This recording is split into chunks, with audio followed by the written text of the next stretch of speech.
It's time for another Tesla News Roundup, so if you want to supercharge yourself with the latest in Tesla tidbits, this is the place to be. Today, Tesla officially opens the order books for the Tesla Semi, and you can place yourself in line with $20,000. The Tesla Cybertruck order page stops taking Cybertruck orders from outside of North America, and Elon Musk's claim of having 1 million Robotaxis on the roads operating by the end of the year seems to have migrated to 1 million Teslas operating with FSD Beta instead. Tesla's Autopilot top speed increases to 85 miles per hour, and we think we know the reason for it. Elon Musk's announced AI Day number 2, and of course, much more. But before we do that, a quick reminder that while we work hard to assimilate the latest news in cleaner, greener, safer and smarter transportation and energy to bring you here every day, we unfortunately are just meatbags running the latest Homo sapien beta software. And while I do actually have what I lovingly call my Borg implant, I'm not yet able to beam the news directly into your cerebral cortex. So in order for you to get the information from us, we need you to click subscribe, hit the bell icon, check your alert preferences, and share this channel with your friends, family, and co-workers. And if you'd like to help in other ways, stick around until the end of the show, and I'll tell you how. It was 2017 when Tesla first showcased the Tesla Semi at a special event in Hawthorne, California. And since then, just like the Tesla Roadster 2.0 that was shown off at the same reveal event in a one more thing moment that Steve Jobs would have been proud of, Tesla has been pushing back the Tesla Semi planned launch date. Originally, Tesla said the Semi would launch in 2019, but in the 5 years since its original debut, that launch date has been pushed back as Tesla has prioritized other products. Now, however, you can actually place an order for one, with Tesla opening up its order page for the Tesla Semi. To get in line, you'll need to make a $5,000 deposit, then, within 10 days, follow that up with another $15,000. I should point out here that this is for a truck that now isn't expected to begin deliveries until next year, and Tesla has been kind of sneaky with its reservation setup. The $5,000 initial deposit is refundable, but once you chase that up within 10 days with $15,000, your reservation becomes official, and you can't get your money back. That said, I've seen several Tesla fans on Twitter announce they're putting money down, even ones that don't have commercial truck licenses. Frankly, I really don't get that. Another Tesla vehicle that fans have been waiting eagerly for is the Tesla Cybertruck. It, like the Semi, has seen its launch date pushed back multiple times since its original debut in 2019. But with Tesla Giga Austin now producing cars, Tesla is getting Cybertruck ready for series production. This week, we saw an interesting change take place to Tesla's Cybertruck reservation page. Before this week, if you were in North America, Europe, or China, you could put a deposit down to get in line to buy one. But now Tesla is only accepting orders from North American customers.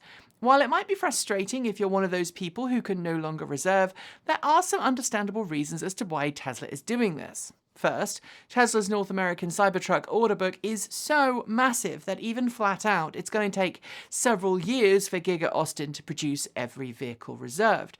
Second, because Tesla tends to focus on domestic and North American production before any other markets, any vehicles ordered outside of North America will already be delayed by several years. It makes no sense at all to continue to accept orders that may not be fulfilled until the second half of this decade. Then there are legislative reasons. European market Cybertrucks will undoubtedly require significant redesign or homologation in order to meet European safety standards. And finally, with a really strong dollar and inflation continuing to cause havoc with the cost of raw materials, I'm guessing that Tesla is loath to lock in the price of vehicles that it may not deliver for years and years. When and how Tesla will have a fleet of robotaxis on the world's roads has always been something of a movable target. Like the two previous stories I've covered, Tesla time appears not to be a constant. And when Elon Musk originally set a date of 2020 for rolling out software that would turn every Autopilot-equipped Tesla into a robotaxi-ready vehicle that would earn money for its owner when not being used by them, plenty of people expressed significant doubts. That date was then pushed back, with Elon Musk promising 1 million robotaxis by the end of 2021, and then by the end of this year. But this week, Elon Musk appears to have changed the goalposts, stating that Tesla will have 1 million vehicles on the roads of the world operating with FSD beta by the end of this year. That is very different to operating as robotaxis, suggesting that Tesla may have hit a legislative roadblock or has decided to scrap the idea for personally owned robotaxis completely. And if you consider that Tesla's recently announced dedicated robotaxi vehicles will be in production by 2024, I think that's certainly possible. While not FSD beta, Tesla's Autopilot system is in far more widespread use than FSD beta, and there are already plenty of non-FSD beta capable cars using Autopilot and enhanced Autopilot every single day. And as I'm sure you know, Autopilot is an advanced driver assistance technology that is basically an advanced lane keep assist, which Tesla calls auto steer, and speed-aware cruise control merged into one. While you do have to keep your hands on the wheel, the technology is a great way to reduce fatigue on long-distance trips and is primarily intended for use on divided lane highways and freeways. Like most Level 2 systems, there's a top speed above where the system will not operate, and for Teslas whose autopilot systems included radar-based systems, that speed was 90 miles per hour. But newer Teslas, whose autopilot systems have no radar and rely exclusively on camera-based sensors, called Tesla Vision, the top speed of auto steer has been restricted thus far to 80 miles per hour. But now Tesla has raised that to 85 miles per hour. It is still slower than radar-assisted Tesla autopilot systems, but I do find it amusing the speed increase came after Tesla moved its headquarters to Austin, Texas. Why is that? Well, because Austin, Texas is also home to the fastest road in North America, Texas State Highway 130. It's a toll road with an 85 miles per hour top speed limit. Believe it or not, it is nearly a year ago that Tesla held its AI Day, part recruitment fair, part investor day, and part tech showcase. And it's there that we saw Project Dojo showcased for the first time, and where Tesla surprised us all with the Tesla bot, aka Optimus Subprime. Earlier this week, Elon Musk took to Twitter to announce the second AI Day, due to be held on August 19th, at which Tesla will share, quote, many cool updates, end quote, on Tesla's AI hardware and software. We don't know yet what Tesla will unveil, but Elon Musk has confirmed that the second AI Day, which he's calling AI Day number 2, will have a purpose to, quote, convince great AI software chip talent to join Tesla, end quote. Some outlets are speculating we'll see an update on Project Dojo, Tesla's supercomputer, and possibly a new iteration of Tesla's self-driving hardware system for use in its cars. It's also pretty much a given that we'll see more information about Optimus, since Tesla has quite openly stated it wants to have working prototypes by the end of the year, ahead of planned production ramp-up shortly thereafter. It's also worth noting that Elon Musk has been talking up the possibilities of artificial general intelligence, AGI, and Tesla's role in making that a reality. While quite the visionary, however, it is worth remembering that there's usually a big void between the timing of what Elon Musk says will happen and what actually happens and when. In an attempt to get more people behind the wheel of a Model Y more quickly, Tesla is reaching out to existing Model Y reservation holders in Austin, Texas, and offering them the chance to change their existing reservation to one of the Model Ys rolling off the production line at Giga Austin. For some, the Model Ys rolling off the production line in Texas are a downgrade to their original order. The Model Ys in question are fitted with all-wheel drivetrains and 4680 form factor batteries, and while they do have some new features, they aren't the fastest Model Y variants available. Yet, for some Tesla reservation holders, this might be a smart choice, since it gets them behind the wheel of their new Tesla a lot quicker than waiting for their original car to roll off the production line. Tesla has opened up 16 of its UK supercharger stations to non-Tesla owners in the UK, offering customers with CCS-compatible cars the chance to charge alongside Teslas. So far, the stations that have been open to non-Teslas include a supercharger close to the Eurotunnel entrance in Kent, a couple around the M25, and some others along major arterial routes often travelled by EVs.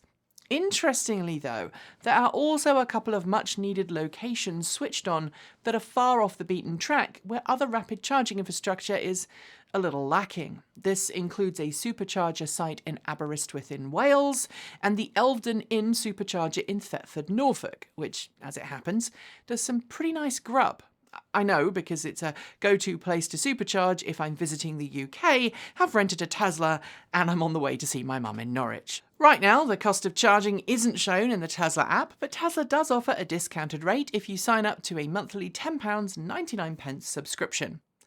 Tesla has been removed from the S&P 500 ESG Index. ESG stands for Environmental, Social and Governance. Elon Musk has previously railed against the rating system, pointing out that Tesla has been scored poorly by the ESG assessment system, while oil companies have been scored well. S&P Global, meanwhile, says that it's removing Tesla from the index due to Tesla's, quote, lack of low-carbon strategy and codes of business conduct, end quote. It also suggests Tesla has failed to properly deal with the risks associated with multiple court cases alleging racial discrimination and poor working conditions, and also failed to properly handle NHTSA investigations into Autopilot-related collisions. This just happened, so it's going to be interesting to see how the Tesla world responds. I know that today's Tesla News Roundup has been full of delays and not so great news, so I did want to finish today with some good news for all Tesla fans. The fact that Tesla is obliterating the competition when it comes to the numbers of electric vehicles sold so far this year in the US. According to data from Experian, Tesla's Model Y is now the most popular electric car this year in the US, with 52,051 examples sold to the end of April. It's followed by the Tesla Model 3, which sold 47,682 examples, and Model S, which sold 9,250 examples. This means that Y, 3 and S occupy the top 3 best-selling EV positions in the US, with the Ford Mustang Mach-E coming in 4th place with just under 7,000 models shipped. That's it for today. If you liked the video, be sure to give it a thumbs up and don't forget to leave your thoughts below or in our free to join Discord chat room. There are links in the description. If you want a more generalised news roundup in the world of cleaner, greener, safer and smarter vehicles, including lots of non-Tesla news, check out our news roundup show every weekend. And don't forget that we produce videos every single day on this network for you to enjoy, ranging from deep dives and features to tutorials, unboxings and reviews. If you haven't already, make sure you subscribe to this channel and our other channel, Transport Evolve Take 2, and give that bell a gentle ding to make sure you're told when our next video goes live. Thanks on behalf of the entire crew go out to the folk on my right for being our $15 to $49 a month supporters.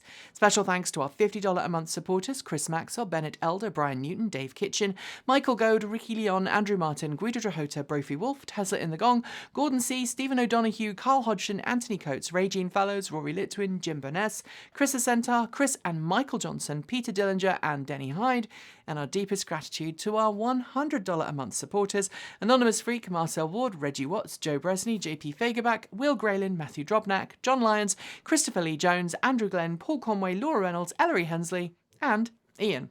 If you'd like to be part of that amazing list, you can join Patreon at the link below, hit the join button to support us on YouTube, or show us your support through Ko-fi or by buying something like this t-shirt from our swag store. Yes, I know, it's the same t-shirt that I'm going to be wearing tomorrow. Don't worry about it. We film them back to back. And if you're unable to support us financially, just know watching the video and sharing it really does make a difference to our ad revenue. Thanks for joining me, and as always, keep evolving!